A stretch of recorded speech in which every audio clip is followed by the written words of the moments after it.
All right. So thank you, Arun, for joining us for this conversation. Uh, just before we, start asking you a few questions, I just want to introduce you.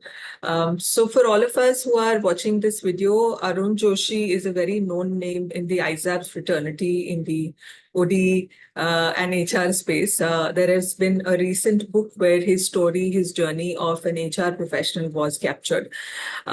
So Arun is a founding member of ISABS. He's also the founding member of the ISABS ODCP program. And a veteran in HR, currently is an advisor to few organizations and also facilitates leadership labs. He's based out of Pune, and many people in Pune and the HR and OD space know him and his home very fondly because they visit to do some bit of group work and exploration around the themes of HR, OD, process work, self-awareness. So I've invited Aroon to join us for this conversation as a founding member of ODCP. And Aroon, I'd like you to share with us about your journey of the beginning of ODCP in ISABS, and also ODCP, as I understand, is the first course in the country. The ISABS ODCP is the first course in the country on OD.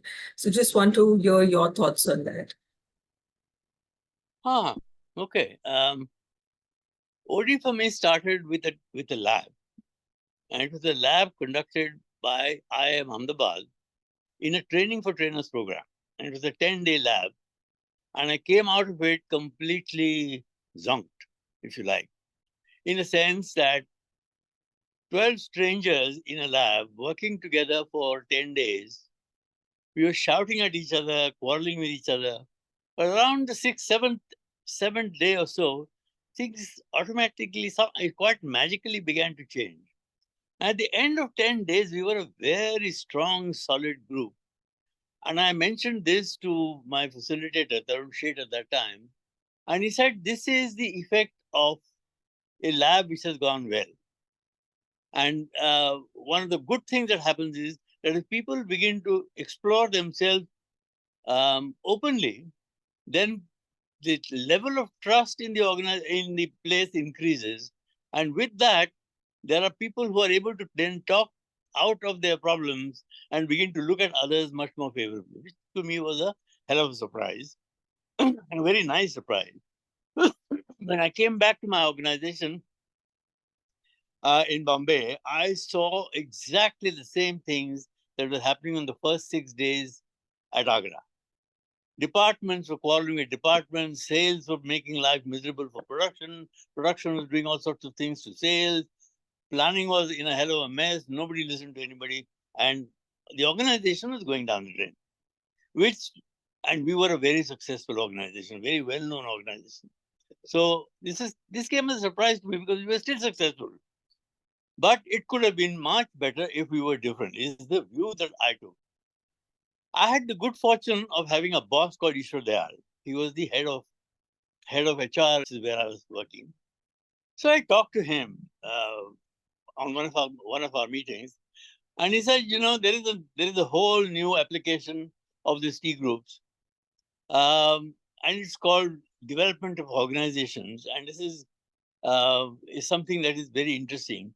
And he himself had gone on the OD internship program at NTL. So one of the things that I determined to do was that I must get onto that program. And with the successful union agreement, with the successful All India agreement, the organization was pleased enough with me to say we'll give you a big bonus. And I said, don't give me a bonus, send me to America, which is what they did. And I was therefore at NTL in America on the OD internship program, which my boss had attended. That was the start of OD thinking for me. It was not the start of OD, really. I wanted to know, because I had seen it firsthand, that people who had antipathy to each other suddenly were beginning to become, great producers for a group. So I said, why not with us? So I did this beautiful program. The high point of the program was a long journey with Dick, and we were going to Kodak's in New York for him to do his OD work. and we were just looking on. But on the way, he told us what organization development was. He said, we've been doing a lot of work with organizations in the sense of training programs, developing people, and so on and so forth. One of the things that we noticed was while we were doing training for individuals, the organization was beginning to improve. And therefore, we called it organization development as a separate activity, which is different from just training and which is different from looking at organizations in a particular way. So this is really, in the thinking process, this was the start for me. I came back and did some very amateurish applications. We did a survey feedback of morale in the Bombay factory, Bombay region, which was very well received. And so then I did some other things in the company, which were of an ordinary nature, which we don't need to go into. But that's really what made me believe that there is such a thing as organization development. Not many people knew about it. OD was not something that anybody talked about. And having had a long chat with Francis Menezes, Dharani Sinha, etc., I said we need to do something like this in ISABS. So one of the events in Pune, Dharani did an ISABS OD lab, and I was co-trainer with him. And we did a lab like what we do at the ODCP, but it was a purely simple lab which got people to understand what was happening with each other, and therefore how do you go about making cooperation possible. And that was the beginning of OD for me. That was the beginning of OD for ODCP, and that is how ODCP started in terms of thinking in ISAB. It was not popular. Nobody wanted it there. But we took the initiative in Bombay to create a meeting to talk about why not ODCP in India, in ISAD. And I remember still, it's in my drawing room, sitting on the floor, beer bottle on the center,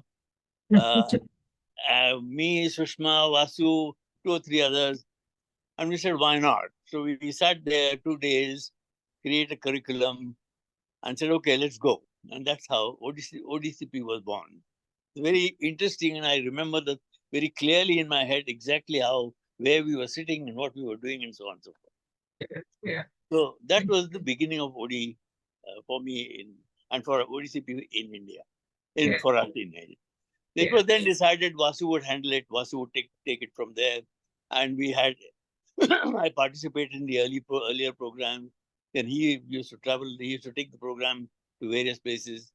It was difficult to get leave all the time. So therefore, I was available, sometimes used, sometimes not used. But that was ODCP. And then it was not one couldn't hold it back. It just went on and grew like Topsy, first program of its kind. An interesting thing for me also at that time, TISS was thinking in terms of OD in the sense, not the institution, but the students. They had heard of OD and they had heard of me in OD. And they came over to my office in Bombay and said, can you do something for us? They went to the principal, they got the principal to say, I should do it. So we created a 10-day, 15 lecture sessions on OD in TISS. That was the start of OD for TISS also. And some illustrious people were students at that time. The most important one that you might remember, the chap called Santrup Mishra, who was... He's now taken up on politics. That's right. He was head of the Birla Group OD, Birla Group HR, and he was one of my students. So we have a very fond relationship with each other. So that is the start of OD for me, for ISABS, and a little bit for TISS. Sure. Thank you, Aroon. Like always, you're a great storyteller. So everything that you were saying, I was able to really imagine what it may have been. Aroon, I want to move on to, and it's nice that you are sharing about the birth of OD in the country, your own journey, and also to say that when ISABS started, how did it start, and also TISS had a parallel journey. But I want to focus a little more on the ISABS ODCP program. And today, as I hold the role of the director to the program, I often get asked this question: um, which program is the program that one should do?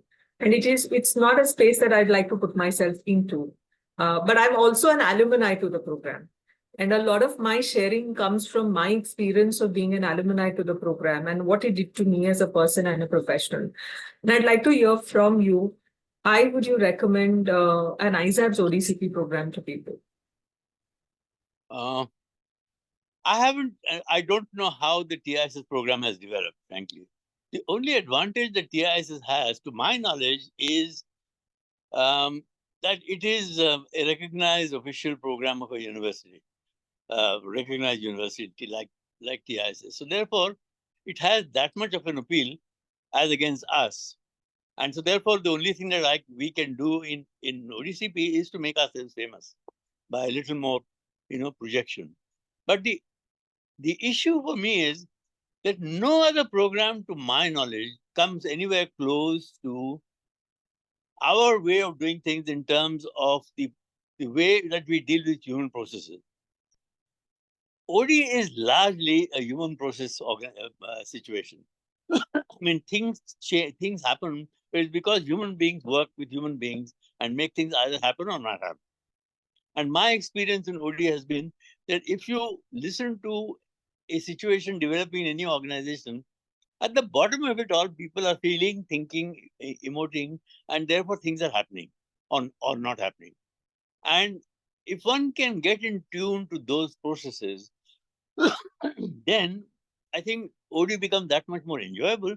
But apart from that, that much more easier to do. And I don't think any other program in the country does this as well as we do. Yeah. And this aspect of us, we need to talk a little more about with the world at large, because Yeah. nobody does this as well as we do. Yeah. Yeah. So as you shared this about, that the ISABS ODCP program holds this core of OD in a way which no one else does. And that's really the essence of who we are also as ISABS. Would you want to share with us a little more about the people who do this?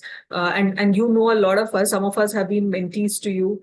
Some of us, you have guided. You are also a coach on the ODCP program. You have been a faculty. All of those have been the many avatars that you've taken.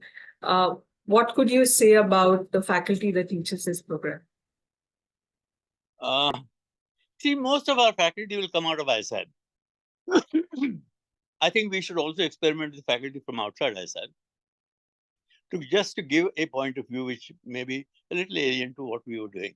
But the way we need to look at faculty from ISAB is that the faculty needs to understand that OD is all about people in groups. People work in teams, people work in departments, therefore people work together.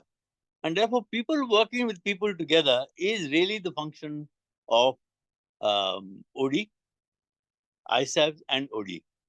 And if one can demonstrate that if we are good at people in terms of understanding this bit, then we can do better OD anyway, anytime. Most of the OD people that I have seen, including big names, they always do it in terms of a theoretical bias.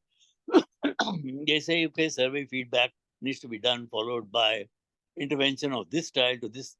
Now, I don't think OD works quite as simply. One of the beautiful things that happened to me was and he was talking on the way to Kodak. He was talking about, he says, people talk about OD without understanding, because look at the Hawthorne experiments. You know the Hawthorne experiments, right? Yeah, yeah. Now, everybody talks of Hawthorne experiments as a welfare activity. Now, what he said was very interesting. He said Hawthorne experiments were followed by a change of training of the supervisory staff. Hawthorne experiments was followed by an investigation into the basics of the culture of the company, GE, in terms of its way to deal with people. Hawthorne experiments resulted in a GE change in their objectives, not objectives, whatever, mission program or vision program, to include this aspect of, now, if this is not OD, what is OD? But Hawthorne experiments is never talked about in terms of OD. It's always talked about in terms of welfare, higher temperature, lower temperature, and all that sort of thing, which is, sure, it was the starting point of investigation, but it then developed into a lot of other things which we need to also understand. So that to me is how OD needs to be looked at in terms of its people contact, and the fact that people work in teams, and therefore if teams could become solid teams, then the organization benefits a great deal. And so the kind of faculty that we should have are people who understand this point of view. Yeah. And that's what the ISABS ODCP brings is all our faculty are faculty with process background, with having so some of them are faculty or academicians and some are practitioners in their own way. Yeah, I agree with you, Arun, on the point of also having those who are possibly not from process background. We've been successful in doing that only in our assessment space, and that's a very good litmus test for us. So what happens is, in our final assessment, we invite external people who may not have any background in terms of having done process work. They may know of it, they may have heard of it, but they're not related to ISABS. And they really tell us, because they're the outside world for us, they really tell us how much has the rubber met the road in a way that is functional. Okay, good. Very good. All right. Yeah, so Arun, just want to also, as we wrap this up, we are in the process of closing on the admission process of the current batch. Just want to know from you any thoughts, any wishes that you'd like to share with the new coming in batch. No, I don't know about the new coming in batch, but what I would like to suggest is, can we add a little more of practicals into the program, where they actually work in a situation. And we say they've got these projects to do. We don't know how they work with the projects.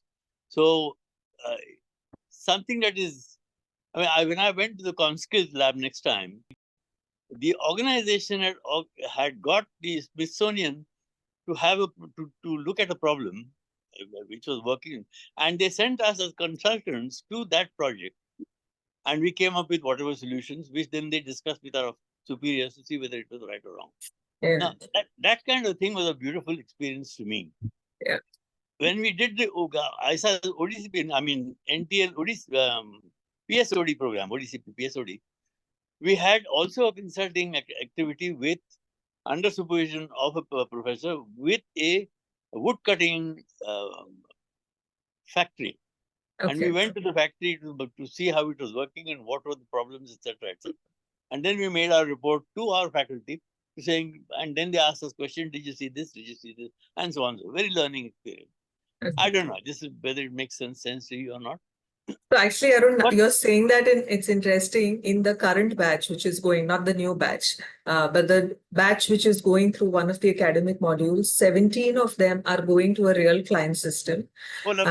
And 3 of us as anchors are actually shadow consultants to them. Wonderful. So wonderful. What you're saying is also the learning that we had over the years while they do their projects, etc. But just to have a shadow consultant work with them will help them see more in terms of depth. They're also not alone. They have the group. And they're really dirting their hands with a sense of being in it. So we are doing this from the current batch onwards. Oh, wonderful, wonderful. That's the best thing that can happen to the batch. Thanks. Actually, as a message to the current batch, what I would say is they're onto a damn good program. Very few people in India, have this disadvantage. Very few HR type people have this advantage. And if they can really immerse themselves into it, they'll come out much better as even HR managers, let alone OD people, etc. So as HR managers, they will be much more successful. That's what I found for myself. And that would be the sort of thing that they should look forward to. Yeah. One thing, Arun, now that you spoke about HR, I often question, does OD sit in the field of just HR, or can OD also be looked at in business, etc.? And I have my views on that, but what is your take on it? See, HR is lumped with all sorts of things anyway. If it is people and people don't understand what to do, it goes to HR. OD has nothing to do with HR per se. It has something to do with people. Yeah, sure. Yeah. But it can be done by anybody who is not in HR, Yeah. but who can think through an issue in an OD way. Exactly. And I would say it's not an HR issue. I happen to be HR, so therefore HR. Yeah. But Yeah. it can be done by anybody who is inclined to look at firstly human beings, and secondly understand how they work together or don't work together, and so on and Yeah. so forth. Yeah. Yeah. Thank you so much, Aroon, for sharing that. I'm hoping that more and more people see that OD is not really about just HR. OD sits in the space of anybody who is wanting to look at leading change and leading change via people, not through theory and framework. So thank you so much for joining us, and thanks for sharing the history as well as your journey and the way OD has grown. Thank you. Thank you for Thank you. thinking of me. Thank you. Thank you. Okay.